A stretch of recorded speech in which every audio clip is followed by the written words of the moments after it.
అమ్మవారికి ఏ విధంగా యోక్త్రధారణ జరుగుతుందో కళ్యాణోత్సవంలో స్వామివారికి యజ్ఞోపవీత ధారణ కూడా ఇప్పుడు జరుగుతుంది.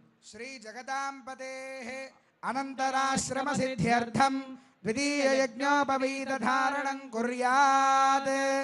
ధారణార్థం అర్ఘ్యపాద్యాచమనీయాని దత్వా శ్రీరామచంద్ర పరబ్రహ్మణే నమః.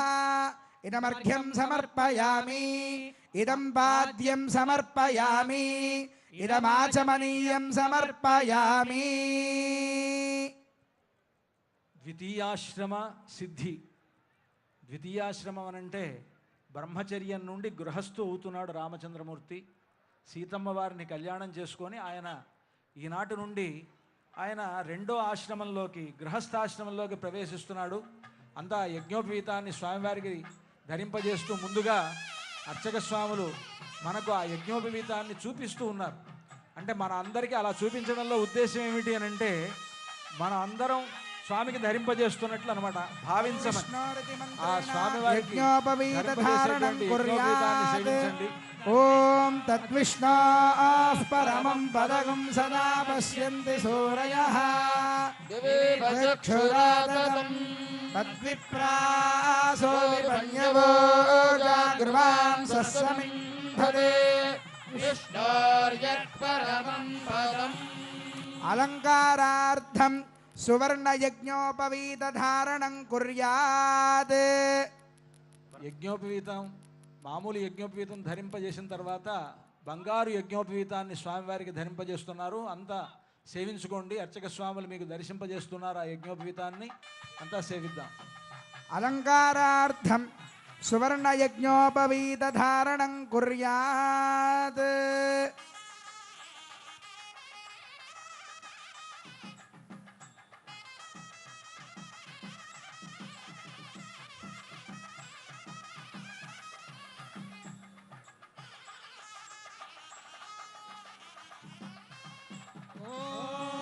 యజ్ఞోపవేదం పరమం పవిత్రం ప్రజాపతేర్యత్ సహజం పురస్తాద్.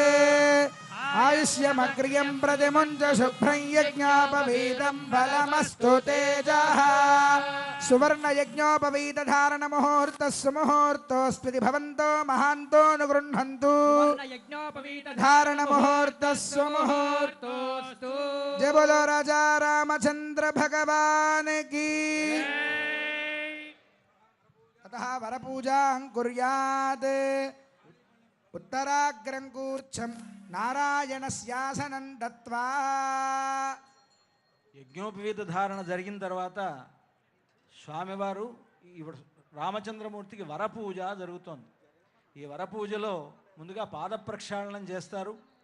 ఆ పాద ప్రక్షాళనం జరిగిన తర్వాత స్వామివారికి వరుసగా మధుపర్క ప్రాశనం, అలాగే నూతన వస్త్రాలు ఇవన్నీ కూడా సమర్పిస్తారు.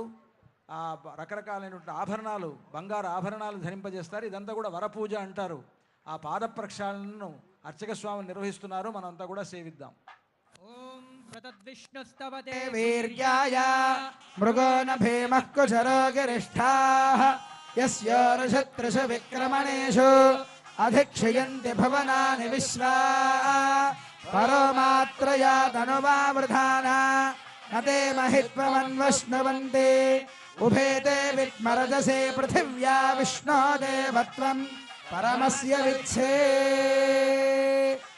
ప్లోతవస్త్రేణ సంభృజ్య నయశ్చక్రాయ విద్మహేతి నారాయణాస్త్రేణ పాదారవిందయోరభిమంత్ర్య.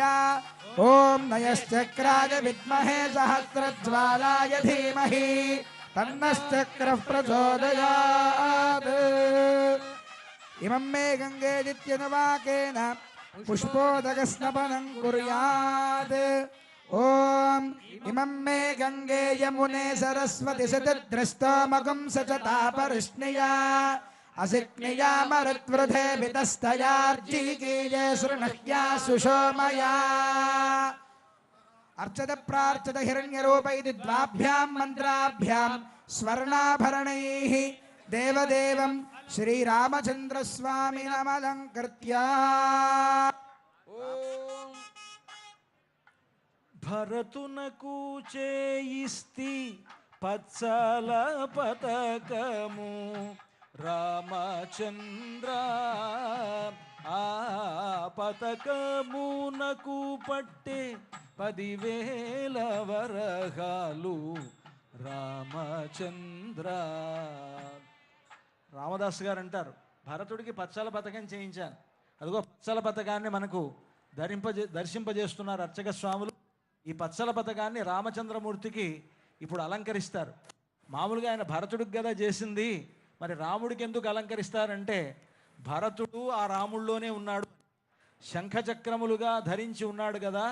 శంఖం భరతుడు, చక్రం శత్రుఘ్నుడు అని అంటారు ఇంకొక కీర్తనలో రామదాసు గారు. కనుక అక్కడ శంఖాన్ని ధరించి ఉన్నాడు. ఆ భరతునికి బదులు రామచంద్రమూర్తే ఈనాడు ఆ పచ్చల పథకాన్ని కళ్యాణోత్సవ సమయంలో ధరిస్తారు. ఓం అర్చద ప్రార్చద ప్రియమేధాసో అర్చద